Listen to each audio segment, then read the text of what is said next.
భలే మంచి సెకండ్ అండి. రే మనం ఎవరితో గొడవ పెట్టుకోబోతున్నాం తెలుసు కదా. జై శ్రీరామ్. మంచి సెకండ్ అండి, మంచి జై శ్రీరామ్. జై శ్రీరామ్. ఏం అక్కర్లేదు వెళ్ళు. పోనీరా. ఈ రోజు ఈ కేసు మొదటి హియరింగ్. ఈ కేసుని యాక్సెప్ట్ చేస్తారో లేదో అని దేశమంతా ఉత్కంఠగా ఎదురు చూస్తుంది. చాలా మంది భక్తులు గోపాలరావుకి వ్యతిరేకంగా స్లోగన్స్ చేస్తున్నారు. దేవుళ్ళందరూ వరుసగా కోర్టుకు వస్తున్నారు.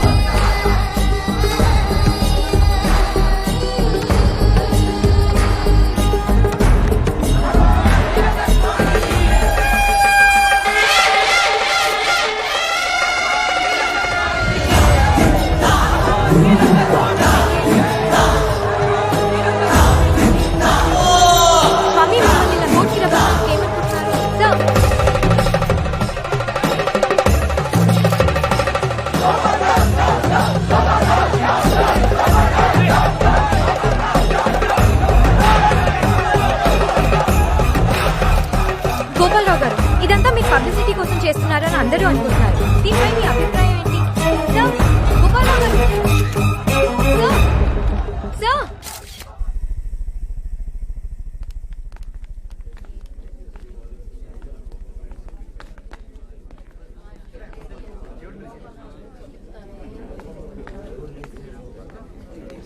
ఆదాబ్. ఏంటమ్మా నువ్వు ఇక్కడ?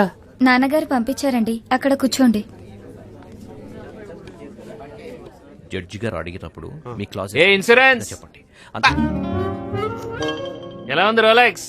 నడుస్తుందా? రిలాక్స్, మీరు వెళ్ళి కూర్చోండి. 10 లక్షలంట, 10 లక్షలు. ఆ రోజు నా యజ్ఞాన్ని భగ్నం చేసింది కూడా ఈ యజ్ఞానే స్వామి. నా శాపమే వీడిని కోర్టు చుట్టూ తిప్పుతుంది స్వామి. వాడిని ఒక్కడేనా?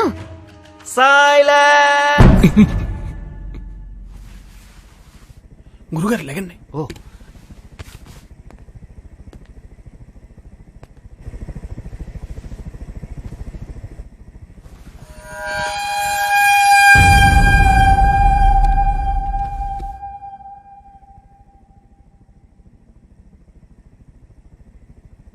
Kanneganti Gopalarao. Present sir. Order order. మీ కేసు మీరే వాదించుకుంటారా? ఏ లాయర్ తీసుకోపోతే ఏం చేస్తాం సార్? అందుకే నా కేసు నేనే వాదించుకుంటున్నాను. మిలార్డ్, ఇది baseless case. Just for publicity. There is no cause of action that can be proved in court. So I suggest under Order 7, Rule number 11 of the Code of the Civil Procedure, this case straight away be dismissed for out of class action. Thank you. అయ్యా, నా దగ్గర అంత English లేదు. ఏదో కొంచెం ఉన్నా అది మీ పనికిరాదు. కాస్త నా మదర్ టంగ్ వాడుకుంటాను. ఈ కేసుకి బేస్ లేదు, మూసేయమంటున్నాడు ఈయన. అంతే కదా సార్? ఈ లాయర్లకి కేసులంటే సూట్ కేసులు, కానీ అందులో ఉండేవి మా కోపాలు, కన్నీళ్లు. కాస్త కనిపించనివ్వండి సార్. జడ్జి గారు, భూకంపం వచ్చి నా షాప్ కూలిపోయింది. దాని మీద ₹1,00,000 ఇన్సూరెన్స్ ఉంది. ఇన్సూరెన్స్ వాళ్ళని అడిగితే దేవుడే నీ షాప్ కూల్చేశాడు అంటున్నారు. అదేదో యాక్ట్ ఆఫ్ గాడ్ అంట. మరి కూల్చేసిన వాడే నష్టపరిహారం ఇవ్వాలిగా, అందుకే దేవుడిని అడుగుతున్నాను. ఓరి మూర్ఖుడా, అప్రాచ్యుడా, భగవంతుణ్ణంటే భ్రష్టు పట్టిపోతావురా. Order order. మీరేమైనా చెప్పదలుచుకుంటే బోన్లోకి వచ్చి చెప్పండి. ఏతస్య పాతకం క్షంతవ్యం, ఏతస్య పాతకం క్షంతవ్యం, ఏతస్య పాతకం క్షంతవ్యం. భగవాన్, ఈ అహంకారాన్ని క్షమించు. రాత్రి నీ కలలోకి వచ్చి నీ కాళ్ళు పట్టుకుంటాను. వీడి అజ్ఞానాన్ని క్షమించు, వీడి అజ్ఞానాన్ని క్షమించు. రేయ్, దేవుడు నీ షాప్ ఎందుకు ధ్వంసం చేస్తాడ్రా? నేను అదే అంటున్నానండి. దేవుడికి చాలా ఇంపార్టెంట్ పనులు ఉంటాయి కదా, అవన్నీ మానేసి నా షాప్ మీద ఎందుకు పడతాడు? ఈ కంపెనీ వాళ్ళతో మాట్లాడి నా డబ్బులు ఇప్పించేయండి సార్. Objection your honour. వాళ్ళైనా గానీ మీకెందుకు ఇవ్వాలండి డబ్బులు? కంపెనీ టర్మ్స్ అండ్ కండిషన్స్ ఒప్పుకున్నట్టు మీరు సంతకం చేశారు కదా. Exhibit number 1. అయితే నా డబ్బులు దేవుడిని అడగాలి. పిలవండి. రాముడినో, కృష్ణుడినో, శివుడినో ఓం భూం బడం భం బడం బడం భూం అనేదో మంత్రాలు చదివి పిలుస్తారు కదా, రమ్మనండి. రేయ్, మోక్షానికి ప్రాప్తం ఉంటేనే దేవుడు దర్శనమిస్తాడ్రా. నీలాంటి భ్రష్టుడి కోసం దేవుడు దిగినాడు. అసలు ఉంటే కదా రావటానికి.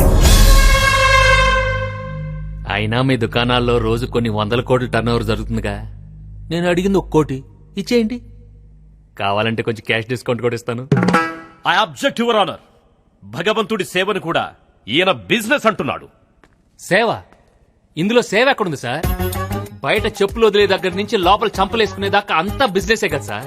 టెంకాయ ఫార్ సేల్, పూలు ఫార్ సేల్, పళ్ళు ఫార్ సేల్, అర్చనకింత, అభిషేకానికింత, అష్టోత్తరానికింత. ఇదంతా ఏంటి బిజినెస్ కదా సార్? ఫ్రీగా చూసేది ధర్మదర్శనం అయితే, పైగా రిసెప్షన్ వచ్చి అందరూ బిజినెస్ లో లాస్ అయితే, వీళ్ళ బిజినెస్ మాత్రం డబుల్ అవుతుంది సార్. కుయ్యో ముర్రు అంటూ కష్టాలు తీర్చమని కానుకలతో పరిగెడతారు సార్ వీళ్ళ దగ్గరికి. ఎప్పుడూ లాభాల్లో ఉండే వ్యాపారం సార్. దీనికి మళ్ళీ ట్యాక్స్ బెనిఫిట్స్ కూడా ఏం స్వామి ఉంటాయిగా. రిలాక్స్. సరే, వాళ్ళు చేసేది వ్యాపారమే అనుకుందాం. అయినా బీమా కంపెనీలో మీరు ప్రీమియం కట్టారు కాబట్టి వాళ్ళని అడగడంలో తప్పులేదు. వీళ్ళెందుకు నీకు డబ్బులు ఇవ్వాలి? ఆ?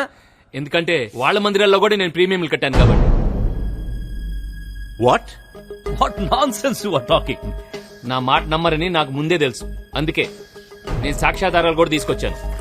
ఈ రసీదులన్నీ నేను 18 ఏళ్లుగా రకరకాల గుళ్ళకి ప్రీమియం కడుతున్నాను అనడానికి సాక్ష్యం. ఇవన్నీ బతికున్నప్పుడు మా అమ్మ, తర్వాత మా ఆవిడ చెప్తే కట్టానండి.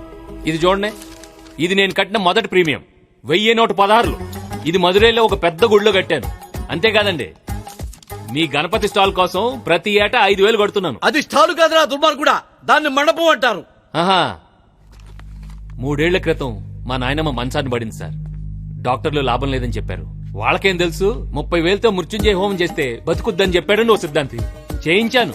మా నాయనమ్మ పోయింది, 30,000 పోయాయి. చూడండి, దర్గాలకి ఇచ్చిన చద్దర్లు, చర్చిలకి ఇచ్చిన కొవ్వొత్తులు, బాబాలకి ఇచ్చిన అగరత్తులు, అమ్మవారికి ఇచ్చిన వస్త్రాలు అన్ని కలిపి మొత్తం 10 లక్షల పైన దుకాణాల్లో కట్టుంటాను సార్. ఒరే బుర్ర తక్కువ విధవా, ఏమిట్రా దుకాణం దుకాణం అంటున్నావు? అది దేవాలయం రా, దాన్ని గుడి అంటారా? ఆ గుడిలో భక్తులు నమ్మకంతో కుటుంబ క్షేమం కోసం ఇచ్చే కానుకలు రావి. మరేది, నేను క్షేమంగా లేనే. అప్పుడు నువ్వు వెళ్లి డైరెక్ట్ గా దేవుణ్ణి అడుగు. ఈ స్వామీజీలు ఏం చేశారు? ఓహో, మీరు మాట చెప్పండి. మీ సెల్ ఫోన్ లో ఏ కంపెనీ సిమ్ వేశారండి? రిలయన్స్. సర్వీస్ లో ప్రాబ్లం వస్తే మీరు కస్టమర్ కేర్ కు కంప్లైంట్ చేస్తారు కానీ స్ట్రైట్ గా అంబానీకి ఫోన్ చేసి అంబానీ గారు నా ఫోన్ పనిచేయట్లేదని చెప్పరు కదండి. Order order. అంటే వీళ్ళంతా భగవంతుడి ఆఫీసర్స్ అంటారా? అచ్చా, వీళ్ళ ఆఫీసర్లు ఏంటండి? అబ్బే, వీళ్ళు అటు చూడండి చూడండి చూడండి చూడండి చూడండి, సేల్స్ మెన్, దేవుడి కలెక్షన్ ఏజెంట్లు. న్యాయాధిపతి గారు, ఇతను నాస్తికుడు. పాపం ఇతనేం మాట్లాడుతున్నాడో ఇతనికే తెలియడం లేదు. అయినా మేము సాధువులం కాబట్టి క్షమిస్తాం. కానీ ఈ పాపం ఒడిగట్టినందుకు ఆ దైవం క్షమించదు. నువ్వు భగవంతుడి మీద అసత్య ప్రచారాలు చేస్తే ఇంట్లో నుంచి ఒక్కడికి కూడా బయట పెట్టలేవు. అమ్మా నా తల్లి, నా గురించి నువ్వు బాధపడుతున్నావా లేదా జడ్జి గారి ముందే నాకు వార్నింగ్ ఇస్తున్నావా? మేమంతా నీ క్షేమం కోరుతున్నాం. అయితే వెంటనే డబ్బులు ఇచ్చి మ్యాటర్ క్లోజ్ చేయండి. This is enough my lord. అవి కేవలం డొనేషన్స్ కు సంబంధించిన రిసిప్ట్స్. భగవంతుడికి నా క్లయింట్ కి మధ్య ఎలాంటి అగ్రిమెంట్ లేదు. గోపాలరావు గారు తలా తోకా లేకుండా మాట్లాడుతున్నారు. ఇంత చిన్న విషయానికి భగవంతుడి పైన కేసు వేయడం ఏంటో నాకైతే అర్థం కావట్లేదు. చిన్న విషయమా సార్? ఇది చిన్న విషయం కాదు సార్.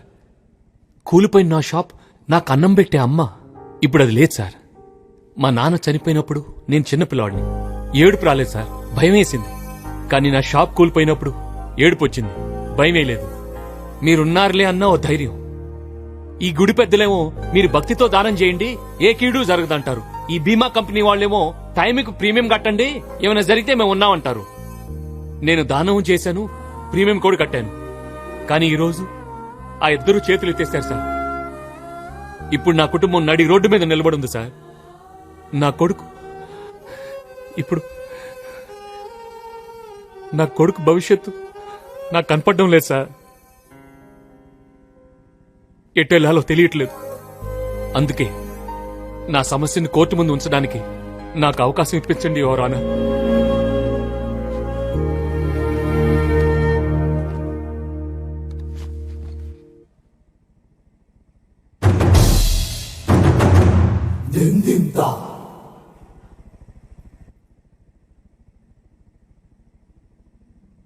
ఒక మధ్యతరగతి మనిషికి ₹1,00,00,000 చాలా పెద్ద మొత్తం.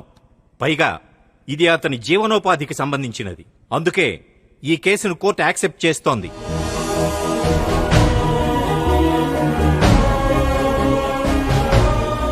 ఇతనికి కాంపెన్సేషన్ వస్తుందా రాదా? వస్తే ఎవరిస్తారు? ఇన్సూరెన్స్ కంపెనీలా, దేవాలయాల కమిటీలా? ఎవిడెన్స్ ని ఆర్గ్యుమెంట్స్ ని పరిశీలించాక కోర్టు తీర్పునిస్తుంది. Court is adjourn.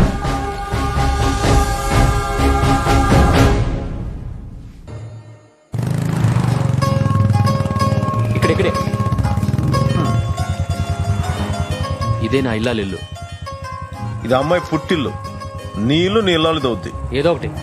మోక్ష మోక్ష గట్టిగా అరువు గోపాలం. గట్టిగా అరిస్తే నేను తెలిసిపోద్ది. తీరు తమ్ముడు. ఓహో,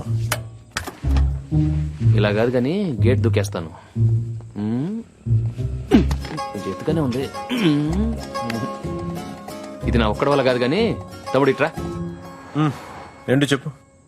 చిన్న సాయం, నువ్వు అలా చేయబడితే కాలేసి దూకేస్తా.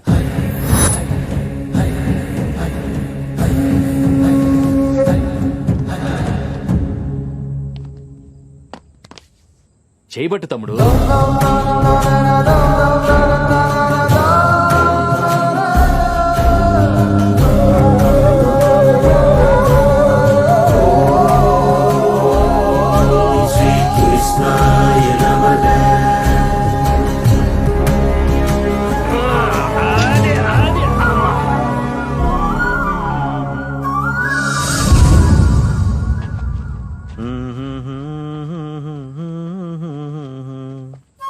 నువ్వెలా వచ్చావు? నువ్వెలా వచ్చావు? నేను అలాగే వచ్చాను. సరే, నువ్వు ఇక్కడే ఉండి వచ్చేస్తాను. ఓకే.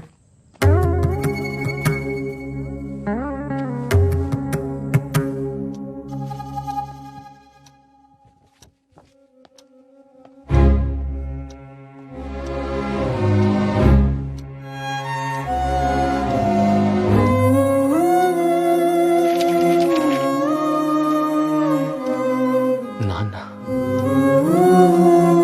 సాయికోటి రాస్తే సాయిబాబా వస్తాడని అమ్మ చెప్పింది డాడీ. ఎందుకు వచ్చారు?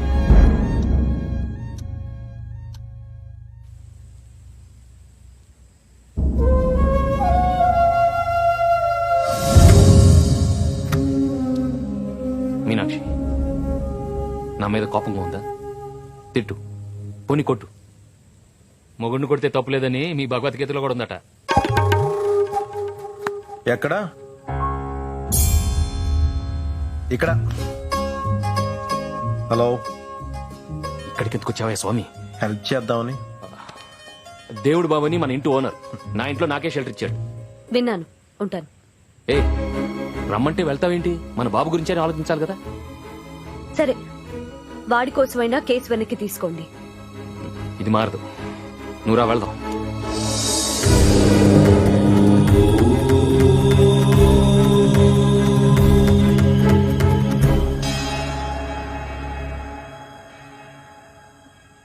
మానవుడు రోజు రోజుకి ఆసక్తి రేపుతున్న న్యాయ పోరాటం.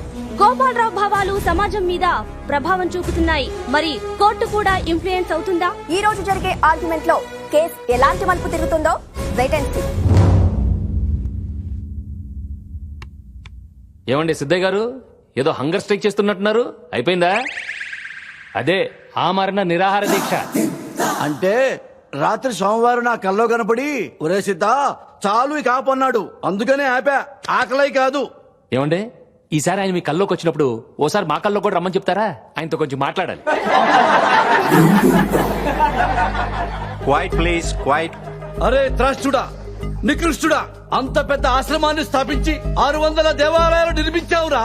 ఆర్ష ధర్మాన్ని కాపాడుతున్న సాధుమూర్తులం కాబట్టే దేవుడు మాతో మాట్లాడతాడు. అబ్బో, అయితే దేవుడికి పెద్ద షాపింగ్ మాల్ ఓపెన్ చేశారు. ధర్మాన్ని బాగానే కాపాడుతున్నారు. 300 చిన్న గుళ్లతో కలుపుకుని 1500 మంది పూజారులు బతుకుతున్నారు తెలుసా? మరి మీ 600 ఆలయాల ముందు ఎన్ని వందల మంది భిక్షగాళ్ళు ఉన్నారో మీకు తెలుసా? సార్, వాళ్ళని మాత్రం లోపలికి రానివ్వరండి. ఎండైనా వానైనా బతుకంతా ఆ మెట్ల మీదే. రాయ్, ఎవడు చెప్పాడ్రా? చిన్న పిల్లాడిని అడిగినా చెప్తాడు. సార్, నాకు తెలిసిన పూజారికి ఆయన వీళ్ల గుళ్ళోనే పనిచేస్తుంటారు. ఆయన ఓ విషయం చెప్పారండి. గోపాలరావు గారు, మీరు కేసు గెలవాలంటే సోమవారం చెంబుడు పాలతో శివాలయానికి రండి అన్నారు. ఎందుకని అడిగితే మీరు రండి, ఆ తర్వాత చూడండి అన్నాడు. వెళ్ళానండి, అక్కడ ఒక పెద్ద లైన్ ఉంది. అందరూ పాలు చెంబులు పట్టుకుని శివశివ అంటూ వెళ్తున్నారు. లోపల ఎవరైనా ఉండి పాలు తాగుతున్నారేమో అనుకున్నాను. తీరా చూస్తే ఈ పాలన్నీ తీసుకెళ్లి ఆ శివలింగం మీద పోస్తున్నారు. ఈ పాలన్నీ ఏమవుతున్నాయో తెలుసా సార్? ఆ పక్కనే ఉన్న ఓ చిన్న దారిలో నుంచి బయటకు వెళ్ళిపోతున్నాయి. అక్కడన్నా ఎవరన్నా ఉన్నారేమో అని చూశాను. ఆ పాలన్నీ వెళ్లి మురికి కాలువలో కలిసిపోతున్నాయి. Total waste. ఆ కాలువ పక్కనే ఓ భిక్షగాడు ఉన్నాడు సార్. పాపం ఎన్ని రోజుల నుంచి ఆకలితో ఉన్నాడో తెలియదు. వాడికి ఆ పాలు తాగాలనిపించినా ఆ మురికి కాలువలో నుంచి తీసుకుని ఎలా తాగలడు? అప్పుడు నా దగ్గరున్న పాలు వాడికి ఇచ్చాను. తాగి వాడు ఏమన్నాడో తెలుసా సార్? దేవుడు నిన్ను చల్లగా చూడాలయ్యా అని.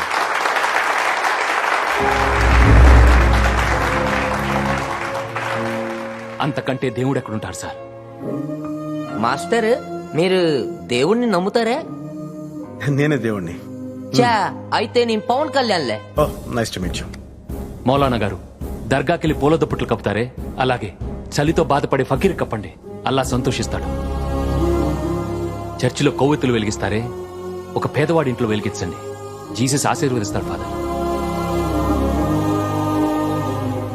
ఒక మాట చెప్పండి మహారాజ్, స్వచ్ఛమైన మనసుతో ఆరాధించే ఏ భక్తుడి పైనైనా మీ భగవంతుడు కరుణా కటాక్షం ఉంటుంది కదా, అవునా కాదా? అవును. అయితే అమర్నాథ్ వైష్ణోదేవి యాత్రకు వెళ్తున్న బస్సులు లోయలో ఎందుకు పడుతున్నాయండి? వాళ్ళు భక్తితో భగవంతుడిని వేడుకుంటూనే వెళ్తున్నారుగా, డైరెక్ట్ గా ఆయన దగ్గరికి తీసుకెళ్లిపోయాడా?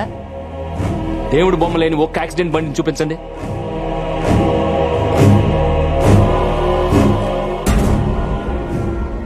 I object your honour. ఇతను తన గారడి మాటలతో మాయ చేయడానికి నేను ప్రయత్నిస్తున్నాడు. చెప్తుంది మీరు మిస్టర్ గోపాలరావు, ఇది మంచి చెడుల గురించి చర్చ కాదు, ఇది కోర్ట్. ఇక్కడ సాక్ష్యం కావాలి. ఇది యాక్ట్ ఆఫ్ గాడ్ అని చెప్తున్నారు కదండి. ఈ బీమా కంపెనీ నియమాల్ని మేము సమర్థించాం. వీళ్ళు యాక్ట్ ఆఫ్ జడ్జ్ అంటే జడ్జి గారు డబ్బులు కట్టాలా? ఇవన్నీ ఆరోపణలు, ఆధారాలు కావే. అయినా పాలసీలో భగవంతుని పేరు రాసినంత మాత్రాన భగవంతుడే డబ్బులివ్వాలా? అంటే భగవంతుడే డబ్బులివ్వాలని మీరు అనుకుంటే ఆయనే మీ షాప్ కూల్చాడని రుజువు చెయ్యాలి, లిఖితపూర్వకంగా, డాక్యుమెంటెడ్ ప్రూఫ్. ఇలా అర్థమైందా?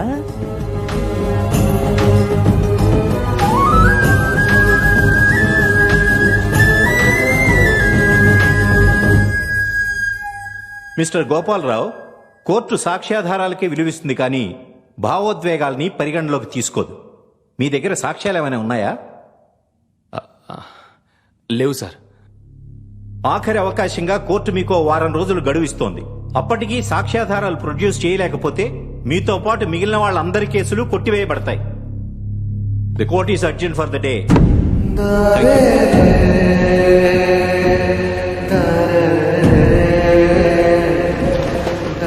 మళ్ళీ నువ్వు కోర్టులో కనపడ్డావంటే ఉన్న బట్టలు కూడా ఊడదీస్తా. రిలాక్స్.